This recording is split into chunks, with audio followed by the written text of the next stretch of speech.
Hello friends, welcome to my YouTube channel. चलिए आज हम डिस्कस करते हैं एसएससी सीजीएल टायर 2 एग्जामिनेशंस के एक्सपेक्टेड कट ऑफ के बारे में कि आपका एसएससी सीजीएल टायर 2 का जो एक्सपेक्टेड कट ऑफ क्या रहने वाला है। तो आंसर की आ चुका है, तो आंसर की के बाद का जो कट ऑफ क्या रहेगा उसके बारे में डिस्कशन करेंगे इस वीडियो में। तो वीडियो को शुरू से लेके अंत तक ज़रूर देखें। और यहाँ पर हम डिस्कस करने वाले हैं जो आपका फर्स्ट रिजल्ट आएगा तो उसमें कितने कैंडिडेट्स को बुलाया जाएगा और कितना कट ऑफ रह सकता है कैटेगरी वाइज। तो सभी कैटेगरीज का हम जो है यहाँ पे कट ऑफ डिस्कस करेंगे और साथ ही में कंप्यूटर का कितना कट ऑफ रहेगा और आपका जो डीएसटी जो टाइपिंग उसमें मिनिमम कितने एरर करने होंगे जिससे कि हमें जो सीपीटी वाली पोस्ट हैं और डीएसटी वाली जो पोस्ट हैं वो उसमें जो है हमारा उसमें कट ऑफ क्लियर हो सके। तो जानेंगे विस्तार में। तो सबसे पहले हम बात करते हैं कि आपका जो कैंडिडेट्स हैं वो कितने कैंडिडेट्स को यहाँ पे बुलाया जाएगा आपका सीपीटी और डीएसटी एवल्यूशन के लिए। तो वो यहाँ पे आप जानते हैं कि आपकी जो नंबर ऑफ वैकेंसीज हैं वो 37 के समथिंग यानी कि 409 वैकेंसी हैं। और जो आपका मिनिमम कैंडिडेट जो अप्रॉक्सीमेटली आपको शॉर्टलिस्टेड किए जाएंगे सीपीटी और डीएसटी के लिए, ओवरऑल की बात कर रहा हूँ यहाँ पे मैं, क्योंकि यहाँ पे ऑब्वियसली जो डीएसटी के लिए 120,000 ये कैंडिडेट हैं, इसके लगभग आपको डीईएसटी के एवल्यूशंस के लिए आपको शॉर्ट लिस्टेड किया जाएगा। और सीपीटी के लिए जो आपकी 25 या 26 के समथिंग वैकेंसी हैं, तो उसी हिसाब से यहाँ पे कैंडिडेट यहाँ पे थोड़े से कम हो जाएंगे।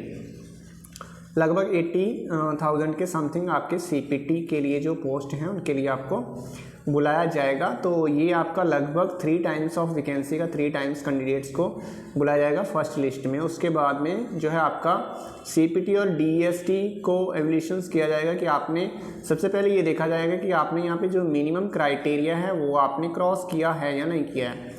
जैसे जो कैटेगरी वाइज इन्होंने परसेंटेज दे रखा था सीपीटी में कि आपको मिनिमम इतने मार्क्स लाने ही लाने हैं कि जनरल कैटेगरी के लिए 30% यानी कि 18 मार्क्स आउट ऑफ 60, और आपके जो अदर कैटेगरीज थी उसमें 25, और जो आपकी एससी और पीएच जो कैटेगरी थी उनके लिए आपको 12 मार्क्स यानी कि लाने थे 20% यहाँ पे। तो यहाँ पे डीएसटी के लिए भी यही क्राइटेरिया था यहाँ पे कि यहाँ पे जो डीएसटी में आपको एरर करने थे मिनिमम वो 20% थे, और जो आपका ओबीसी था उनके लिए आपका 25% था, और आपके जो अदर जितनी भी कैटेगरीज थी उनके लिए 20% एरर यहाँ पे 30% एरर यहाँ पे दिया गया था कि आप मिनिमम इतना एरर अगर करते हैं तो आप कहीं ना कहीं क्वालिफाई हो जाओगे। लेकिन जनरल के लिए ये आपका 20% यहाँ पे था।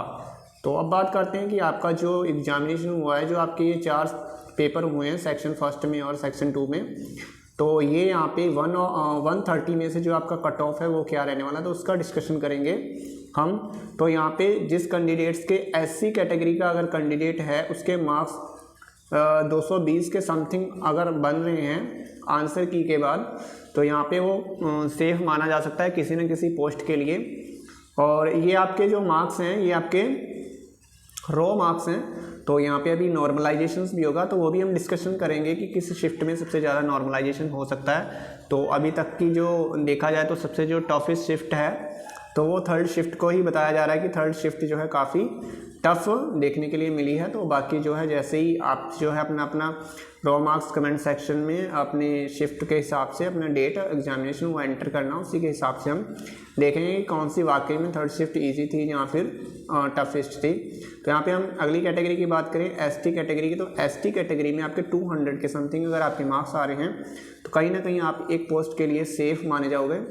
और यहाँ पे अब हम बात कर लेते हैं ओएच कैटेगरी की। तो ओएच कैटेगरी के कैंडिडेट्स भी जिनके 180 के समथिंग में स्कोर आ रहा है तो वो कहीं ना कहीं अपने आप को सेफ मान के चल सकते हैं। यूआर 250 यानी कि 250 के समथिंग अगर यूआर कैटेगरी के मार्क्स आ रहे हैं तो यहाँ पे आप जो है कहीं ना कहीं शॉर्टलिस्टेड हो सकते हो आपके 3 टाइम्स में। और यहाँ पे आपका EWS है। यहाँ पे देखिए ये जो कट ऑफ है, काफ़ी सारे कैंडिडेट्स यहाँ पे हैरान मत रहना कि इतना कम कट ऑफ है, या कुछ ये कह रहे हैं इतना ज़्यादा कम नहीं है। देखिए ये यहाँ पे 3 टाइम्स कैंडिडेट का कट ऑफ है। तो इससे लगभग ये भी हो सकता है कि थोड़े से और 2-3 नंबर कम ही जाए, लेकिन इतना ज़्यादा नहीं जाएगा, क्योंकि ये 3 टाइम्स कैंडिडेट्स का कट ऑफ यहाँ पे मैं आपको बता रहा हूँ। तो यहाँ पे ये ओबीसी के लिए 245 का कट ऑफ जाएगा आपका। और जो आप बात करते हैं कंप्यूटर सेक्शन की, तो कंप्यूटर सेक्शन की ये जो मैं बात कर रहा हूँ, ये आपकी जो सीपीटी के लिए पोस्ट हैं, जिसमें नोटिफिकेशन में मेंशन है कि आपको हायर स्टैंडर्ड जो कमीशन, एसएससी कमीशन, वो डिसाइड करेगा कि हमें कितना कट ऑफ लगाना चाहिए। तो मैं उसी पर्टिकुलर कट ऑफ की बात करूँगा कैटेगरी वाइज कि आपका जो कंप्यूटर सेक्शन में कितना कट ऑफ रहने के चांसेस हैं।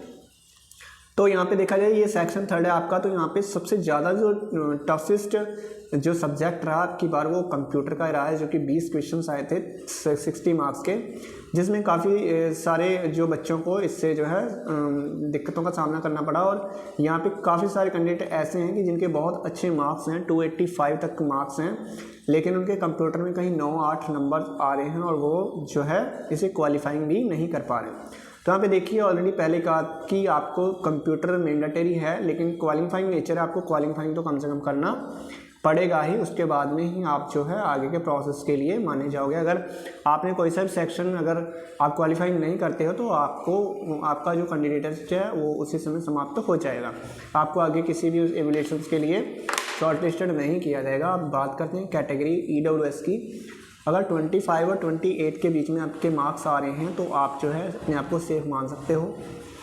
यूआर की बात करें तो 25 से 30 के बीच में आपके मार्क्स हैं, तो ये आप सीपीटी पोस्ट के लिए आप सेफ मान सकते हो। ओबीसी के लिए 24 से 28 मार्क्स, और यहाँ पे एससी कैंडिडेट्स हैं जो उनके लिए 20 से 25, एसटी कैटेगरी के लिए 18 मार्क्स, और आपके ओच कैटेगरी के लिए 15 से 20 मार्क्स जो है आपके अगर आ रहे हैं तो आप कहीं ना कहीं अपने आप को सेफ मान सकते हैं। अब बात करते हैं डीएसटी जो आपकी टाइपिंग है उसमें मिनिमम कितने एरर होंगे। तो बात करें अगर हम प्रीवियस ईयर की जो पहले एग्जामिनेशन होते थे तो उसमें यूआर का 5% एरर माना जाता था, लेकिन अब की बार क्या हुआ कि जो डीएसटी टेस्ट है वो सभी पोस्टों के लिए मैंडेटरी कर दिया गया है, और जो नंबर ऑफ़ वैकेंसीज हैं वो भी काफ़ी ज़्यादा हैं पिछली बार के अकॉर्डिंग। तो अगर ये डीएसटी का जो एरर का जो क्राइटेरिया पिछली बार जैसा ही रखेंगे तो यहाँ पे हो सकता है कि काफ़ी सारी सीटें खाली जा सकती हैं। तो यहाँ पे जो डीएसटी की कट ऑफ में भी थोड़ा सा डिक्रीमेंट देखने को मिलेगा, तो वो कितना मिलेगा, इतना ज़्यादा नहीं मिलेगा। तो यहाँ पे जो मैंने कट ऑफ बताया इसके अराउंड में ही रहने वाला। तो यहाँ पे देख सकते हैं यूआर के लिए 10% का, ओबीसी के लिए 15% का, और आपका एससी के लिए 15% का, ईडब्ल्यूएस के लिए 15% का, और एसटी के लिए 15% का, और ओएच के लिए 20% का, जो ये आपका क्राइटेरिया रहने वाला है। तो ये आपका जो है डीईएसटी का था। देखिए यहाँ पे ये जो कट ऑफ है ये उन पोस्ट के लिए हैं जो डीईएसटी और आपकी सीपीटी के अंतर्गत आती हैं। तो यहाँ पे वैसे आपको जो मिनिमम क्राइटेरिया दिया हुआ है वही आपको यहाँ पे क्वालिफाइंग करना हो, आप डीएसटी में क्वालिफाइंग हो जाओगे। और जितनी भी नॉट एप्लीकेबल जिसके आगे जो पोस्ट में मेंशन है तो उस पोस्ट के लिए आप जो है एलिजिबल हो जाओगे। तो इसी प्रकार ये हमारा वीडियो था। वीडियो अगर आपको अच्छा लगा तो प्लीज़ इसे लाइक शेयर करना ना भूलना, और साथ में अपने जो कमेंट सेक्शन में अपने रॉ मार्क्स ज़रूर शेयर करना। तो थैंक यू फॉर वॉचिंग।